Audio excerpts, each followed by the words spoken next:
Hello guys, I am architect Shadab Ahmad और आप देख रहे हैं मेरा ये YouTube channel Architecture Opinion presented by Pop Arch Designs. आज के इस वीडियो में मैं जिस टॉपिक के ऊपर बात करूंगा वो है best advice for freshers. Means first year या सेकंड ईयर में जो स्टूडेंट्स अभी हैं आर्किटेक्चर कॉलेज में, जो स्टूडेंट अभी फर्स्ट ईयर या सेकंड ईयर में हैं, उनके लिए ये वीडियो पूरी ही बेनिफिशियल होने वाली है। तो प्लीज़ शुरू से लेकर आखिर तक ज़रूर देखें।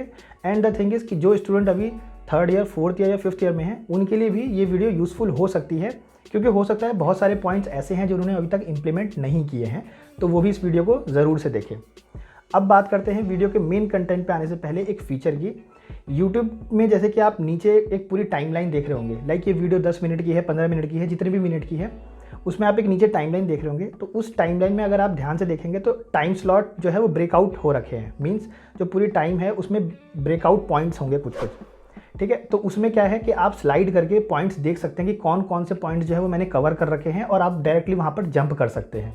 बस आपको स्लाइड करना है और आप देख सकते हैं। तो अभी जो आप वीडियो देख रहे हैं उसमें ये अभी इंट्रो वाला पोर्शन चल रहा है, तो आप अपने टाइमलाइन में इंट्रो लिखा हुआ देख सकते हैं। देखिए गाइस, मैं आपको पूरी वीडियो में जो है वो 5 जो है एडवाइस दूंगा, प्लस एक प्रो टिप भी दूंगा जो कि यूज़फुल होने वाली है आपके लिए। तो टोटल मान लीजिए कि आपको 6 एडवाइस इस वीडियो में मिलने वाली है। तो प्लीज़ इस वीडियो को लास्ट तक ज़रूर देखते रहिए।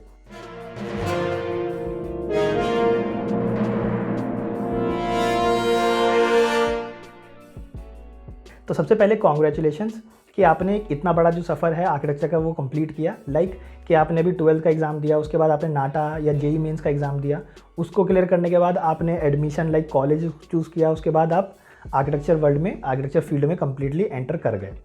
तो ये खुद में ही एक बहुत बड़ा सक्सेस है। तो सबसे पहले इसको इन्जॉय कीजिए और रिलैक्स रहिए अपने फर्स्ट ईयर में। अब बात करते हैं एडवाइस की।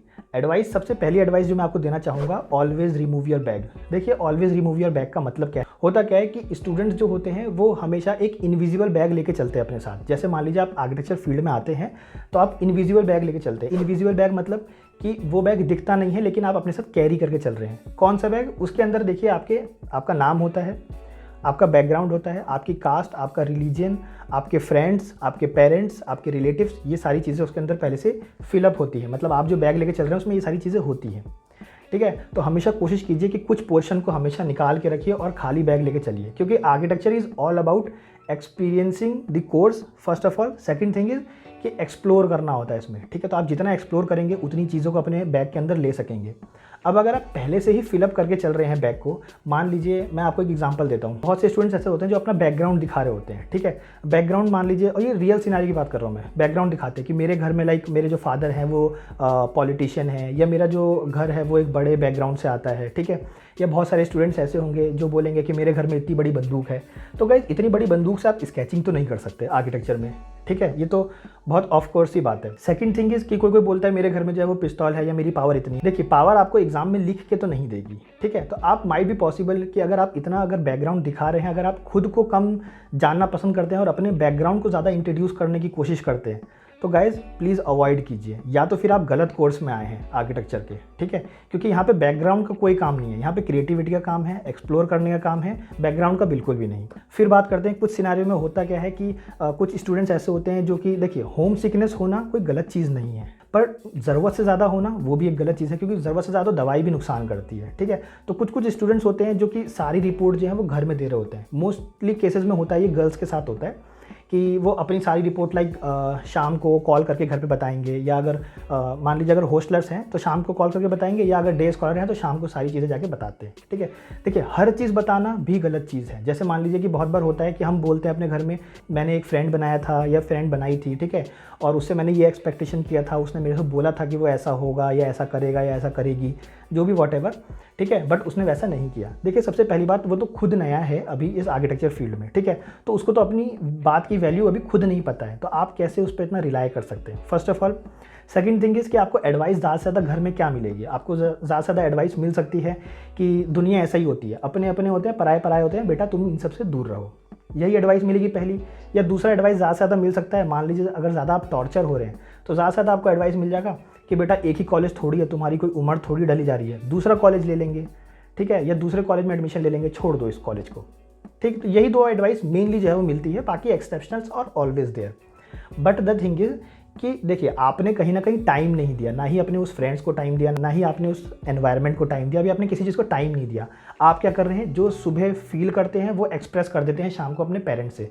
तो कहीं ना कहीं आप अपने ही एक सेफ्टी जोन में, कंफर्ट जोन में आते चले जाते हैं और आपका ब्रेन आपको ये आंसर देने लगता है कि कोई भी प्रॉब्लम हो बस शाम को घर में बता दो, तो आप एक रिलैक्स मोड में चले जाओगे। बट गाइज ये भी एक गलत अप्रोच है। देखिए गलत कंप्लीटली है ये मैं नहीं कह सकता, बट एक गलत अप्रोच है ये ज़रूर कह सकता हूँ। तो हमेशा अवॉइड कीजिए कि अपना ये रिलीजन, कास्ट, बैकग्राउंड, ये सारी चीज़ें जो हैं वो हमेशा छोड़ के आइए। अपना नाम लेके आइए, अपनी पहचान लेके आइए, अपना ईगो सब कुछ छोड़ के आइए, ठीक है। क्योंकि आर्किटेक्चर एक नया फील्ड है, सही में बताऊँ तो, ठीक है। आप इसको एक अलग वे में देखिए, क्रिएटिव बनिए, एक्सप्लोर कीजिए चीज़ों को, आपको बहुत सारी चीज़ें मिलेंगी। बहुत सारे स्टूडेंट्स ऐसे होते हैं जो अपने फ्रेंड्स को लेके आते हैं उस बैग में। अब फ्रेंड्स को क्या है कि वो कहीं पे भी मैस में अगर खाना खाने जा रहे हैं तो कान में उनके ईयरफोन लगा रहेगा, खाना खाने जा रहे हैं तो अपने दोस्तों से बात करते रहेंगे, तो वो उस एनवायरनमेंट में ढलना ही नहीं चाहते। अब गाइस आज नहीं तो कल ढलना ही पड़ेगा, क्योंकि वो जिस फ्रेंड से बात कर रहे हैं उन्होंने भी कहीं एडमिशन लिया होगा, तो उनके भी कोई नए दोस्त बनेंगे, ठीक है। तो हमेशा कोशिश कीजिए कि आप जितनी जल्दी हो सके उस एनवायरनमेंट को समझिए, उस एनवायरनमेंट में रहने की कोशिश कीजिए। तो ऑलवेज रिमूव योर बैग का मतलब आई होप कि आप समझ गए होंगे। अब बात करते हैं सेकंड एडवाइस की। सेकंड एडवाइस जो है वो है सीनियर से रिलेटेड। सीनियर से रिलेटेड क्या, जैसे मान लीजिए कि बहुत सारे सीनियर्स हैं जो कि आपको अप्रोच करेंगे, या पूरी एक क्लास है जो कि आपके सामने आएगी, अपने आप को इंट्रोड्यूस करेगी, आपसे बोलेगी अपना इंट्रोडक्शन देने के लिए, ठीक है। या फिर वो आपको बोलेगी कि अगर कोई भी इशू होगा तो आप हमें बता सकते हैं, अगर आपको हॉस्टल ढूंढना हुआ या पीजी ढूंढना हुआ तो आप हमें बता सकते हैं, ठीक है। तो मतलब बहुत तरीके से आपको अप्रोच कर सकती है। देखिए गाइस उसमें गलत कुछ भी नहीं है, ठीक है। वो सीनियर्स आपकी हेल्प कर रहे हैं और कहीं ना कहीं आपके लिए एक सूटेबल जो जोन है वो बनाने की कोशिश कर रहे हैं, एक कंफर्ट जोन जो है वो बनाने की कोशिश कर रहे हैं। उसमें गलत कुछ भी नहीं है, ठीक है। गलत कहाँ हो जाता है वो मैं आपको बताता हूँ। गलत होता है जब मान लीजिए कोई सीनियर आपको पर्सनली अटेंशन दे रहा है, या फिर कह लीजिए कि डिस्ट्रैक्ट करने की कोशिश कर रहा है। डिस्ट्रैक्ट कैसे, जैसे मान लीजिए बहुत सारे, अगर मैं आपको बताऊं मेनली गर्ल्स के साथ ये प्रॉब्लम होती होगी, दोनों की बात करेंगे, गर्ल्स और बॉयज़ दोनों की, ठीक है। गर्ल्स के साथ कि कोई सीनियर उनको पर्सनली अटेंशन देता है, ठीक है, तो वो भी आज नहीं तो कल एक उस अटेंशन को ग्रैब करने की कोशिश करना स्टार्ट कर देंगी, ठीक है।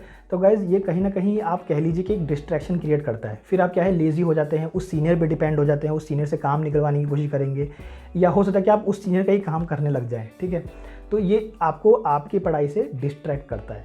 तो हमेशा अवॉइड कीजिए ऐसी चीज़ों को जो आपको पर्सनली जो है वो अप्रोच करने की कोशिश करें। सेकंड की बात करते हैं।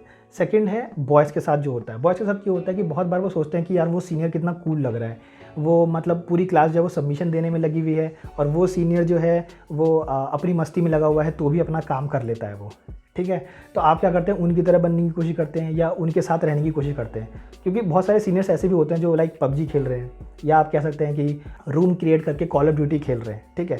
तो आप समझते हैं कि यार बहुत कूल है। देखिए गाइस वो भी कहीं ना कहीं डिस्ट्रैक्शन क्रिएट करता है, ठीक है। तो आप हमेशा अवॉइड कीजिए इन सब चीज़ों के सिनेरियो में आने से पहले, इन सब डिस्ट्रैक्शन से हमेशा अवॉइड कीजिए। मेनली कोशिश कीजिए कि जो सीनियर आपको अप्रोच नहीं कर रहा है, ठीक है, जो सीनियर अपने काम से काम रख रहा है, आप उनको एक बार अप्रोच करने की कोशिश कीजिए।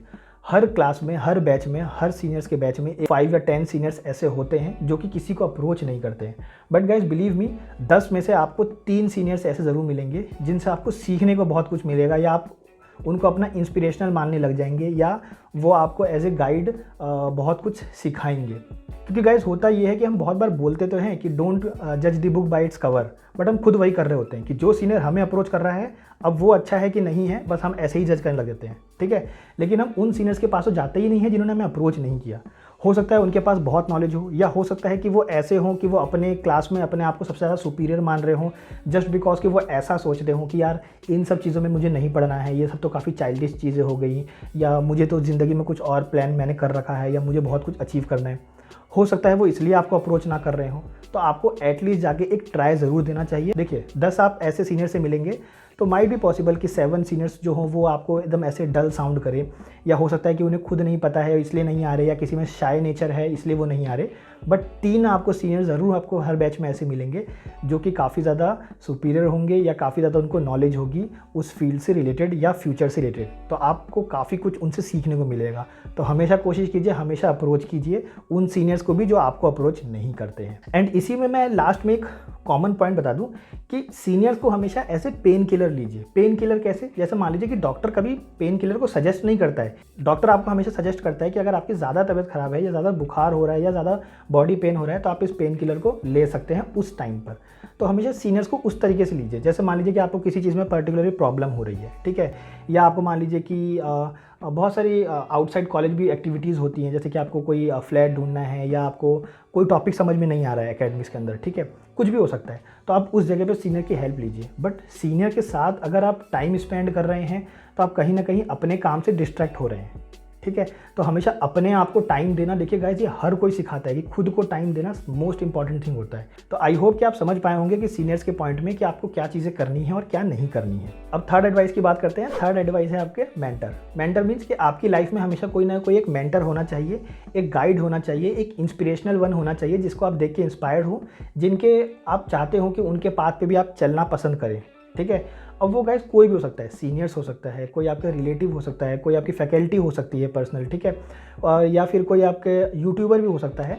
बट कोशिश कीजिए हमेशा कि जो भी आप जिसको भी मेंटर बनाएं अपनी लाइफ से रिलेटेड अपने कि वो आपको गाइड करे, तो हमेशा कोशिश कीजिए कि वो टू वे कम्युनिकेशन उसमें ज़रूर हो। टू वे कम्युनिकेशन का मतलब कि बहुत लोग होते हैं जो कि एक एग्जांपल दूं मैं अगर आपको, कि बहुत लोग बड़े बड़े फेमस जो हैं आर्किटेक्ट को अपना मेंटर मानते हैं, ठीक है, जैसे कि ज़ाहा हदीद हो गई या IM पाई, कोई भी, ठीक है, कि उनको उनका डिज़ाइन फॉलो करना पसंद है, लेकिन वो उनको गाइड करने के लिए नहीं आएंगे, ठीक है। तो वो टू वे कम्युनिकेशन नहीं है, ये it's like a one side love कि आप ही उनको पसंद करते हैं बट वो आपको जानते तक नहीं है, ठीक है।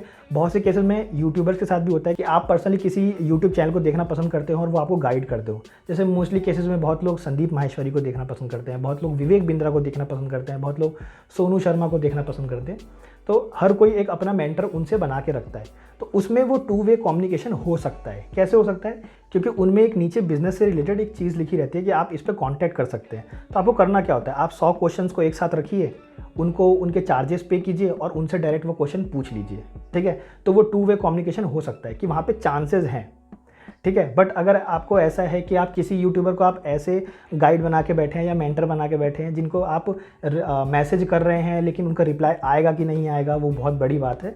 तो द थिंग इज़ कि उस केस में वो आपके मेंटर नहीं हो सकते, ठीक है। तो ऑलवेज ट्राई कि आप उस फैकल्टी को मेंटर बनाइए, सिर्फ देख के नहीं कि यार वो फैकल्टी कितना कूल लग रहा है या वो सीनियर कितना कूल लग रहा है। हमेशा टू वे, उनको भी उनकी जिम्मेदारी पता होना चाहिए कि आपने उनको मेंटर बना रखा है, ताकि उनको पता हो कि वो जो भी सलाह दे रहे हैं उससे आपकी लाइफ इफेक्ट होगी, गलत या सही होगी।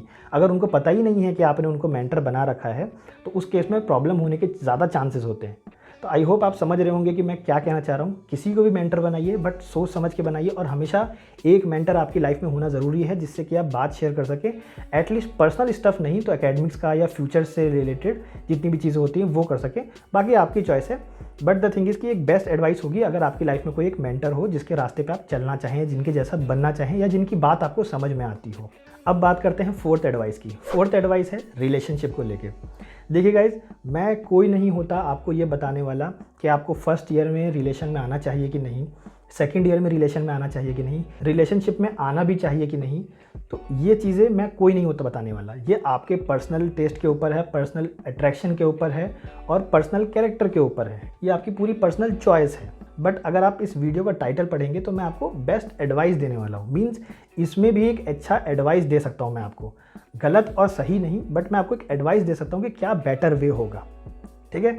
तो उस बेटर वे की बात करते हैं, उस बेटर एडवाइस की बात करते हैं। देखिए, जब भी आप रिलेशन में आए, क्योंकि कॉलेज में आप आ चुके हैं तो कहीं ना कहीं इस चीज़ को हम इग्नोर नहीं कर सकते। बट इसमें बेस्ट एडवाइस ये होगी कि हमेशा रिलेशन में किस कंडीशन में आए, जब आप में म्यूचुअल अंडरस्टैंडिंग हो। अगर आप में म्यूचुअल अंडरस्टैंडिंग नहीं है तो उस केस में प्रॉब्लम ज़्यादा है और उस चीज़ की कोई बुनियाद नहीं है। जैसे कहते हैं ना, फाउंडेशन से ही घर बनता है, तो उस चीज़ का कोई फाउंडेशन नहीं है।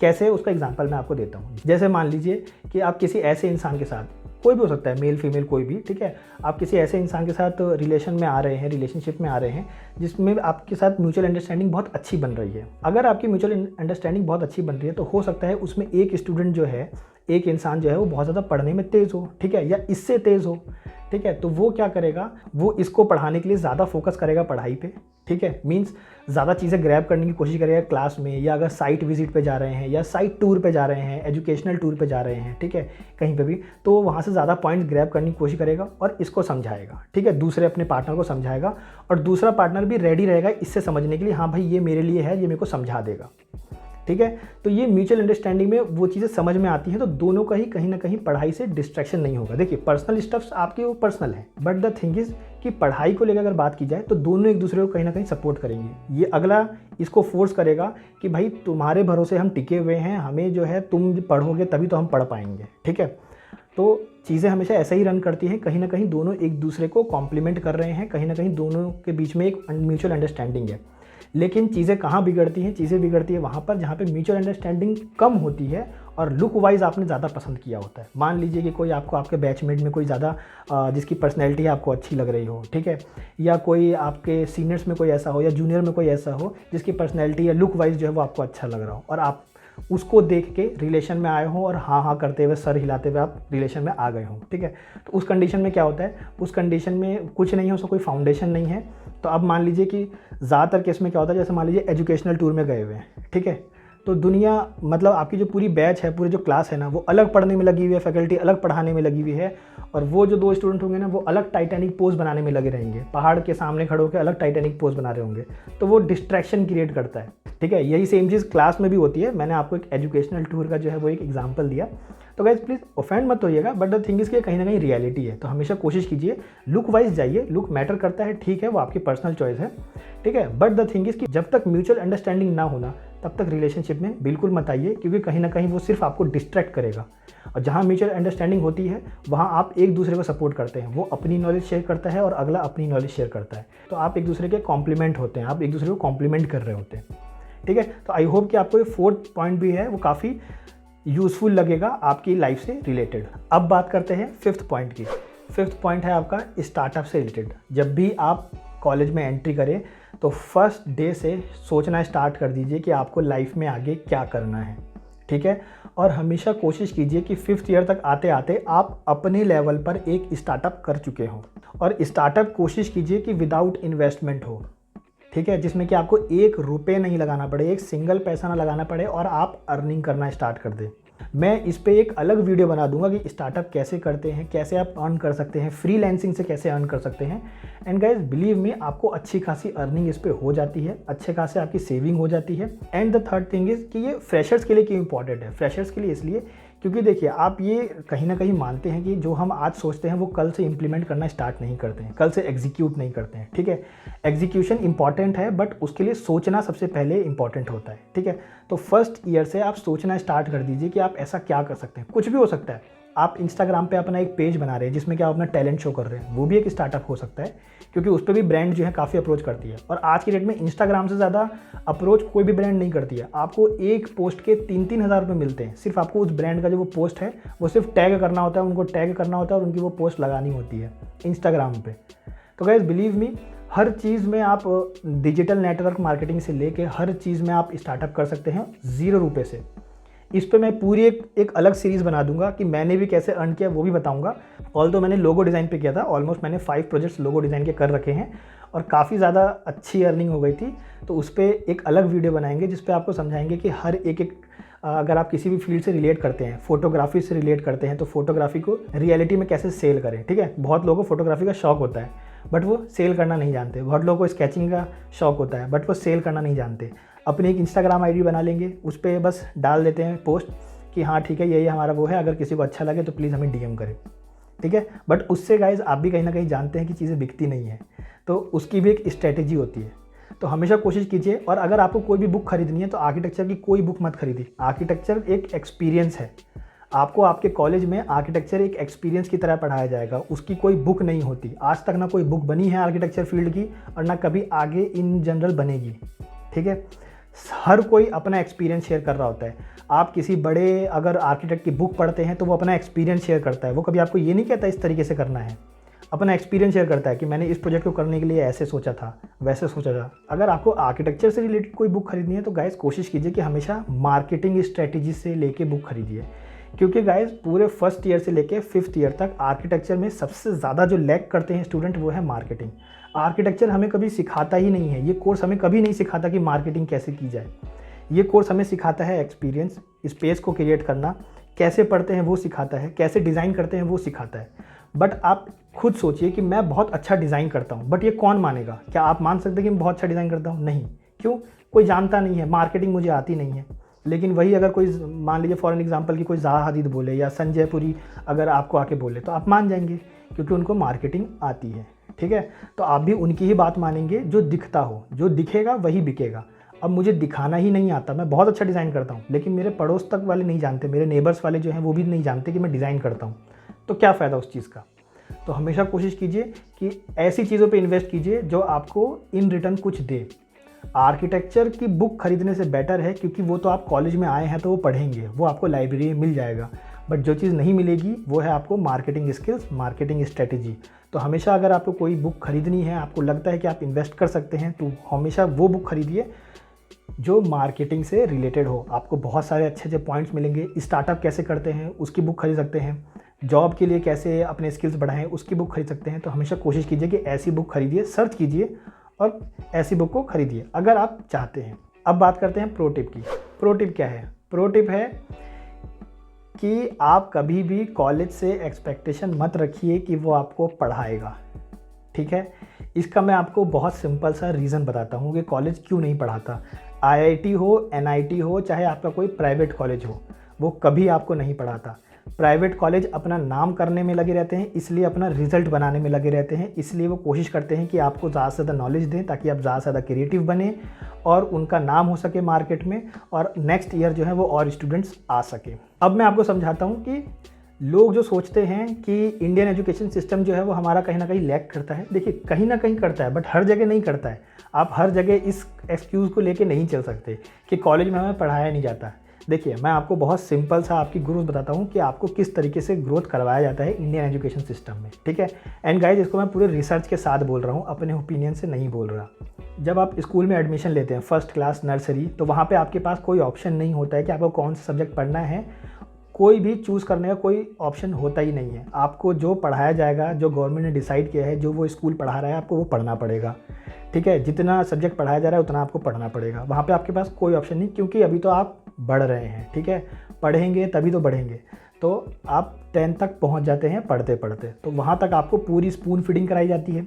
पूरी चीज़ें आपको चम्मच में रख के दिया जाता है, डिसिप्लिन सिखाया जाता है, सब्जेक्ट्स बताए जाते हैं, सारी चीज़ें आपको बताई जाती हैं। ठीक है, फिर आप आते हैं सीनियर सेकेंडरी स्कूल में। सीनियर सेकेंडरी स्कूल का मतलब 11th और 12th में। वहाँ पे आपको एक ऑप्शन दिया जाता है, वो ऑप्शन है अपना स्ट्रीम, अपना सब्जेक्ट चूज़ करने का। साइंस लेना है, कॉमर्स लेना है, आर्ट्स लेना है, या आपको डिप्लोमा में जाना है। ठीक है, तो सिर्फ आपको एक ऑप्शन दिया जाता है। क्यों? क्योंकि ज़्यादा एक बार में ऑप्शन दे देंगे तो आपको समझ में नहीं आएगा हमें क्या करना है, आपको इनसिक्योरिटी होने लगेगी। इसलिए वहाँ पे आपके साथ कोशिश किया जाता है कि आपको सिर्फ कम से कम लोड दिया जाए, सिर्फ सब्जेक्ट चूज़ करने का ऑप्शन दिया जाए। तो वहाँ पे आप अपना एक स्ट्रीम चूज़ करते हैं, उसके बाद आप 11th और 12th पढ़ते हैं। 11th-12th पढ़ने के बाद फिर आपके पास अगेन अब ऑप्शन आ जाता है। अब आप थोड़े से बड़े हो चुके होते हैं, जैसे कि आप 10th के बाद थोड़े से बड़े हुए तो आप आ गए एक सीनियर सेकेंडरी में। ठीक है, अब आप 12th के बाद बड़े हो चुके हैं, तो अब आपको सब्जेक्ट चूज़ करने की तो आपकी आदत हो चुकी थी 11th में जो आपने चूज़ किया था वो। 12th में आपको ऑप्शन दे दिया जाता है। सब्जेक्ट तो आप चूज़ कर सकते हैं, साथ ही साथ आप अपना फील्ड चूज़ कर सकते हैं, प्लस पढ़ाई भी खुद ही करनी होती है। स्कूल में आपको पढ़ाया गया था, सब्जेक्ट भी आपको उन्हीं ने दिया। 11th-12th में सब्जेक्ट आपको खुद चूज़ करना था, लेकिन पढ़ाया उन्होंने। ठीक है, आपने जो सब्जेक्ट चूज़ किया वो पढ़ाया उन्होंने। कॉलेज में आपको पढ़ना भी खुद ही है, सब्जेक्ट भी खुद ही चूज़ करना है, कॉलेज भी खुद ही चूज़ करना है, फील्ड भी खुद ही चूज़ करना है। इसके बाद बचता क्या है? इसके बाद बचता है रियल वर्ल्ड। रियल वर्ल्ड में आपको अर्निंग भी खुद ही करनी है, कौन से फील्ड में जाके अर्निंग करनी है वो चीज़। ठीक है, तो आप ये उम्मीद नहीं कर सकते बिल्कुल भी, क्योंकि वो आपके ग्रोथ का एक फेज़ है, वो एक स्टेज है। तो वहाँ पे आपको खुद ही पढ़ना पड़ेगा। अगर आप ये सोच के गए हैं कि कॉलेज में, हमारे कॉलेज में नहीं पढ़ाया जाता है, ठीक है, बहुत से प्राइवेट कॉलेज वाले स्टूडेंट्स ऐसे हैं जो आईआईटी को ब्लेम करते हैं कि उनके कॉलेज में कोई ज़्यादा पढ़ाई होती नहीं है, या बहुत सारे आईआईटीएन ऐसे होते हैं जो बोलते हैं कि प्राइवेट कॉलेज में कोई ज़्यादा पढ़ाई होती नहीं है। बट गाइस, ट्रस्ट मी, पढ़ाई कहीं नहीं होती। बट ये आपका एक फ़ेज़ है, आपको खुद ही पढ़ना पड़ेगा। आपने फील्ड खुद चूज़ की है, पढ़ना भी खुद ही पड़ेगा। वो आपको सिर्फ आके पॉलिश करेंगे, जहाँ आपको कन्फ्यूजन होगी वहाँ वो आपको बताएंगे। बताने से वो कभी मना नहीं कर सकते, क्योंकि अब आप बड़े हो चुके हैं, आपको पता है, उन्हें भी पता है कि आपको किस टॉपिक में पढ़ना है। जैसे मान लीजिए कि अब आर्किटेक्चर में मैं आया हूँ, आर्किटेक्चर में मान लीजिए कि 10 सब्जेक्ट मेरे को फर्स्ट ईयर में दिए गए हैं। अब मेरा सब में तो इंटरेस्ट नहीं होगा, मेरा किसी एक ही टॉपिक में इंटरेस्ट होगा, तो उस पर मैं ज़्यादा स्किल्स एनहेंस कर सकूँ, तब मैं जाऊँगा उस क्वेश्चन को लेके उस फैकल्टी के पास और पूछूंगा, तब वो मुझे बताएंगे उससे रिलेटेड। ऐसा नहीं है कि वो 10 सब्जेक्ट के 10 फैकल्टी आपको ऐसा समझे कि आपको 10 में बहुत ज़्यादा इंटरेस्ट है और वो 10 सब्जेक्ट को बहुत अच्छे से आपको पढ़ाने लग जाए, ऐसा नहीं होता। क्योंकि फील्ड में भी आपको अपनी एक ही स्ट्रेंथ दिखानी होती है, 1 से 2 स्ट्रेंथ। सारे सब्जेक्ट आपके कभी स्ट्रेंथ हो ही नहीं सकते। तो आपको जिस पे वर्क करना है, जो आपका फेवरेट पार्ट लगता है, हमेशा कोशिश कीजिए कि आप उसको अपनी स्ट्रेंथ बनाएं। And guys believe me, college को कभी ब्लेम मत कीजिए, क्योंकि ये आपका फेज़ है। अगर आप इस पर रिसर्च करेंगे, पढ़ेंगे, तो ये एक इंडियन एजुकेशन सिस्टम में ये आपके ग्रोथ का एक स्टेज है कि आपको चीज़ें खुद से पढ़नी होती है, आपको स्पून फीडिंग नहीं कराई जाती कि मेरे कॉलेज में टीचर जो है वो आके बस अटेंडेंस लगाता है और बैठ के चला जाता है। बिल्कुल चला जाएगा, अगर आप नहीं पूछेंगे तो बिल्कुल चला जाएगा, लेकिन अगर आप पूछते हैं और वो तब उठ के चला जाए, तब वो गलत है, तब आप उसमें अपना पॉइंट रख सकते हैं। तो आई होप कि आपको ये प्रो टिप ज़रूर काम आई होगी कि कॉलेज में कभी आके एक्सपेक्ट मत कीजिए कि आपको पढ़ाया जाएगा, और हमेशा कोशिश कीजिए कि आप साथ ही साथ स्टार्टअप करने की कोशिश कीजिए, अपना जो इनविजिबल बैग है उसको हटाने की कोशिश कीजिए, सीनियर्स को सही तरीके से चूज़ कीजिए, क्योंकि वो आपको आगे कहीं ना कहीं आपके स्किल्स को, आपकी स्ट्रेंथ को जो है वो एनहेंस करते हैं। और लाइफ में हमेशा एक मेंटर ज़रूर रखिए। तो आई होप कि आपको ये पूरी वीडियो जो है वो काफ़ी अच्छे से समझ में आई होगी। आज की जो वीडियो थी वो पूरी डेडिकेटेड थी, किसको लेके, आपके पर्सनल डेवलपमेंट को लेके। तो आई होप कि आपको ये वीडियो काफ़ी अच्छी लगी होगी, काफ़ी यूज़फुल लगी होगी। अगर गाइस लगी है तो प्लीज़ इस वीडियो को लाइक, सब्सक्राइब और शेयर ज़रूर करें। Thank you.